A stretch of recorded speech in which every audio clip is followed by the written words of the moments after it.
Hello बच्चों, क्या हाल चाल। आज हम बात करने वाले हैं क्लास 12 फिजिक्स का वाइवा। क्योंकि आपने चार्ट में बनाया है ट्रांसफार्मर, तो ट्रांसफार्मर का चार्ट जैसे ही आप एग्जामिनर के सामने पेश करेंगे आपसे अच्छे अच्छे क्वेश्चन किए जाएंगे। जैसा कि ट्रांसफार्मर क्या है, ट्रांसफार्मर में कौन सा तेल डाला जाता है, ट्रांसफार्मर कितने प्रकार का होता है, आपके गाँव में कौन सा ट्रांसफार्मर लगा है। तो ये सभी क्वेश्चन को फटाक से आपके सामने रखते हैं ताकि आप 30 में 30 नंबर पूरा पक्का कर सके। तो पहला क्वेश्चन ये रहा आपके सामने कि ट्रांसफार्मर क्या है।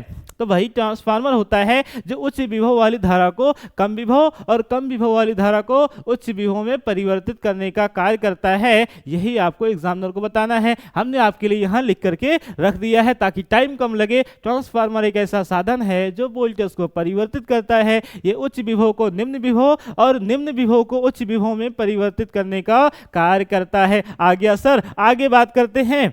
आगे है ट्रांसफार्मर का आविष्कार किसने और कब किया। तो माइकल फैराडे ने ट्रांसफार्मर का जो आविष्कार किया था 1831 ईस्वी में। याद कर लेना, 1831 ईस्वी में माइकल फैराडे ने ट्रांसफार्मर का आविष्कार किया। उसके बाद आपसे क्वेश्चन कर सकते हैं ट्रांसफार्मर किस सिद्धांत पर आधारित होता है। तो ट्रांसफार्मर किस सिद्धांत पर आधारित होता है, इसमें दो कुंडलियां होती हैं, प्राथमिक और द्वितीयक, यानी अन्योन्य प्रेरण के सिद्धांत पर कार्य करती हैं। ट्रांसफार्मर अन्योन्य प्रेरण के सिद्धांत पर आधारित होता है। वाह सर, आगे बात करते हैं बेटा। तो है ट्रांसफार्मर कितने प्रकार का होता है। आपके सामने ऐसे चार्ट बनाया है ट्रांसफार्मर। देखो, एक प्रकार ये है, एक ये है, स्टेप अप और स्टेप डाउन। तो ट्रांसफार्मर कितने प्रकार के होते हैं, ऊंचाई ट्रांसफार्मर और अपचाई ट्रांसफार्मर। यहाँ लिखा है हमने प्रकार कितने, दो, ऊंचाई ट्रांसफार्मर और अपचाई ट्रांसफार्मर। उसके बाद बेटा आपसे किया जाता है ट्रांसफार्मर किस धारा पर कार्य करता है। तो ट्रांसफार्मर एसी यानी प्रत्यावर्ती धारा पर कार्य करता है। ठीक है, ये लिखा है प्रत्यावर्ती धारा एसी करंट पर ट्रांसफार्मर कार्य करता है।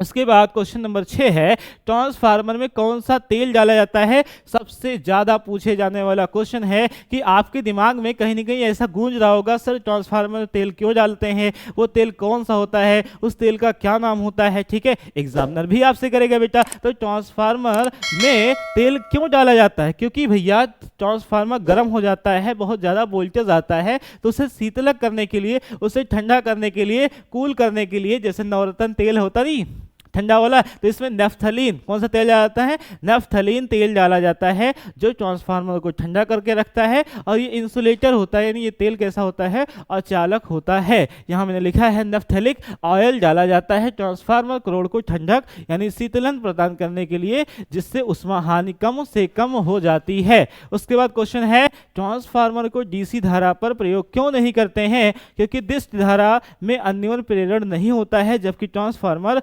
अन्योन्य प्रेरण के सिद्धांत पर कार्य करता है। ठीक है, चलिए भाई आगे क्वेश्चन है 8 नंबर कि ट्रांसफार्मर में भंवर धारा से क्या हानि होती है। तो ट्रांसफार्मर यानी ईडी करंट जो होता है, अगर ये बन रहा है, इसका मतलब किसका हानि होगा, ट्रांसफार्मर हीट होगा और ऊर्जा की हानि होगी। किसकी हानि होगी, ऊर्जा की हानि होगी। यहाँ मैंने लिखा है ट्रांसफार्मर की करोड़ गर्म हो जाती है, जिसके कारण उष्मा की अधिक हानि होने लगती है। तो उष्मा की हानि को बचाने के लिए एडी करंट को रोकना होगा, भंवर धारा को रोकना होगा। ये आपको एग्जामिनर को समझाना है। उसके बाद है ट्रांसफार्मर में करोड़ को पटलित क्यों रखा जाता है। क्योंकि आपने कभी बचपन में ट्रांसफार्मर छोटा वाला खोला होगा तो ई टाइप की पतली पतली पत्तियां देखे होंगे।